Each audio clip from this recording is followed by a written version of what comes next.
superstitious. Like this microphone. Great team win.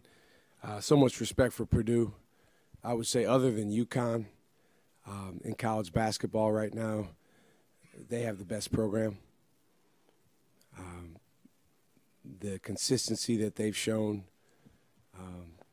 the fact that they're able to lose a guy like Zach Edey and, still have a team that can play with and beat anyone. So that's a great win for us. Obviously really helped us to be at home. Our crowd was phenomenal. I know these 8 p.m. starts are late, but I appreciate everybody being up with us and, our season ticket holders, folks that came for the first time, and then most importantly, our students. I mean, were just phenomenal. I went over to the Union today, Memorial Union, and, just wanted to, encourage folks to be loud and be early, and they showed out. It was a special environment and something that I really appreciate. Shaka, how have you seen Cam develop into a guy that manipulates the whole game, not just scoring? Well, he's worked his tail off. I mean, he's a guy that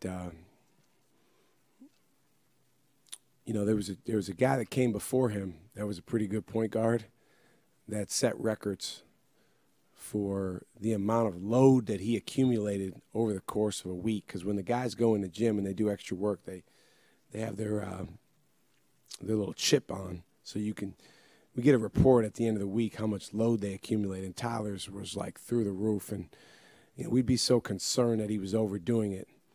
Well, Cam's right there, with how he's working.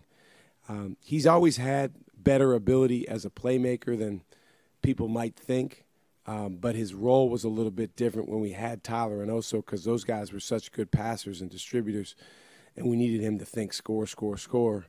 We still need him to score, but he also has the ball in his hands more, and we need him to create opportunities for other guys. Nevada keeps a stat called potential assists, which is basically when you make a pass and you create a wide-open shot for someone. And he's had some games earlier this year where he's had a lot of potential assists. We just haven't made many of them. Tonight we made more, and that's why he had 10 assists. I can tell you as a former point guard, that's a good feeling, is when you actually make the right passes and guys knock them down. I was really happy for Ben Gold, man. He's been fighting. He's been scrapping. He's been clawing. He's been focusing on the 98%. And tonight he was rewarded by the basketball gods. His shot looked true. It looked confident. And obviously those were timely shots for us. I remember your I think it was your first year in the program. You were in Charleston. And you said to Cam in the hallway, I think you can be the number 2 scorer in Marquette history. But then just looking at how much he's grown in other areas of the game, when did you sort of see that he could become, this main guy for you and become this point guard? I mean, he's special. The guy's a savant. The only one that can stop Cam is Cam. If he gets out of the moment or he gets tired but I mean, he can't. It's hard to guard him. And it's unique because it's not really about athleticism. It's not about size. It's not even about his shooting. Tonight, he was 0 for 3 from 3. And obviously it helps to be a threat for him to make shots. But he's a tough guard in there because he can turn his back. When he was a freshman, he was on our second unit in practice. And for whatever reason, I had a hard time getting our guys on our first unit to understand how good he really was. And I was like, guys, you understand this guy's a better scorer than all you guys. But, that team maybe didn't have the same connectivity that we've built the last couple of years, and hopefully on this year's team. Hey, Shaka. With the way that Stevie defended, also getting 4 steals as well, the way he defended Braden Smith, just what impresses you most about his defensive motor? I mean,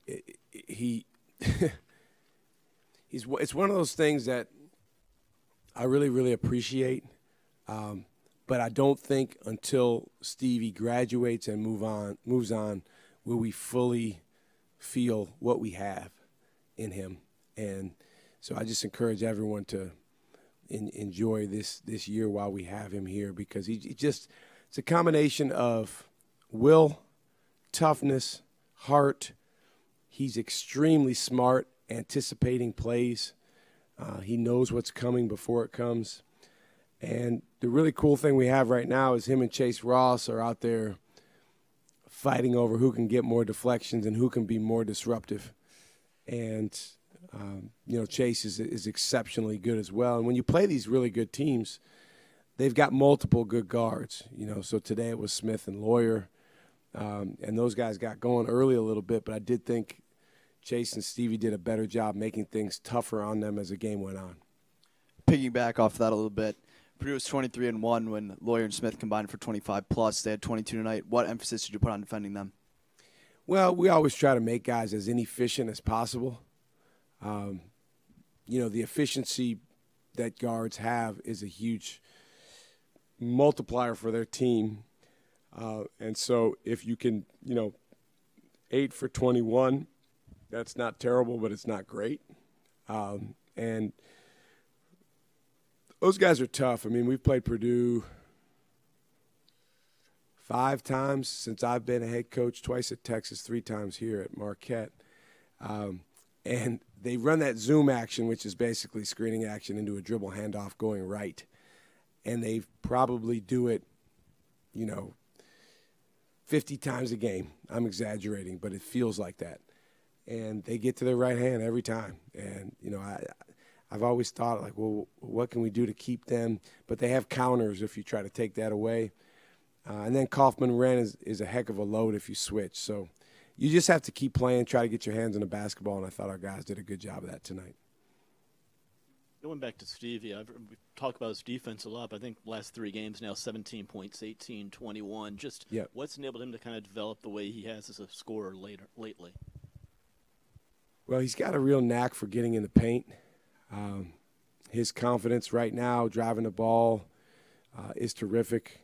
He's spent over these 4 years that he's been at Marquette probably as much time or more time on his ball handling than anyone on our team.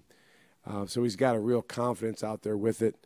And, it also helps him. He's playing, Cam Jones is to his right. David Joplin's to his left. Chase Ross is shooting the ball right now pretty well. Ben Gold's a threat. So it opens up the floor. That's one of the advantages we have on our team right now, is we have at least 5 guys that are a threat. It doesn't mean every night we're going to shoot the ball well. In fact, our percentage on the year is not great yet. But we have guys that the defense has to respect, and that allows for more drives for guys like Stevie. You've expressed your admiration for the Purdue program. Just for college basketball, how important are these non-conference home-and-home, true home-and-home series between good programs? Well, I mean, anytime we can play a program that's further ahead than us, home and home, sign us up. And like I said, other than UConn, they're as good as there is in the country. There's something about playing on campus that you don't get when you play at neutral sites. And for us, and maybe I'm crazy, but I feel like we owe it to our fans, to work our butt off to schedule these type of games.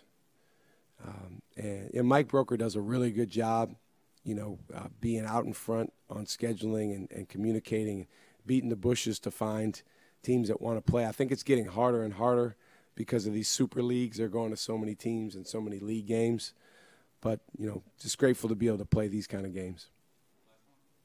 Trey Kaufman-Wren had 26 against Alabama. You held him to 16 tonight and forced 3 turnovers. Was there an emphasis to swarm him down low to kind of get the ball out of his hands? Well, he's a load. I mean, he's a real testament to hanging in there, redshirting, playing behind a great player, playing with him some, but, not necessarily being the focal point of the offense, and now it's his turn. And we don't necessarily have a great one-on-one matchup for him, but I thought our guys fought and battled. The emphasis was just to try to keep him from getting deep touches down there. He still got a decent amount. But then when he did get them, to try to fly around and get our hands in the basketball, see if we can be disruptive. We did have a top 10 game of deflections, which is what we go for. We had 44 deflections, which is incredible against a team of this magnitude in terms of the way that they play. Um,